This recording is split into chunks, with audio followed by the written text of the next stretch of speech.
Let's take a look at prevailing wage law. Prevailing wage laws set pay for work done to produce goods and services contracted by the federal government.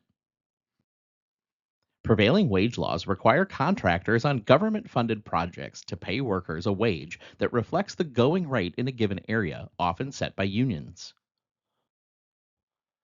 These laws were created in response to conditions on major projects like the Hoover Dam, where workers were easily replaced with low pay because of market conditions.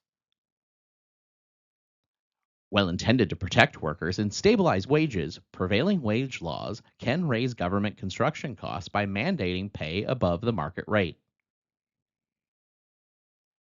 For example, in Kentucky, public project plumbers were paid over 30% more than the Bureau of Labor Statistics market rate.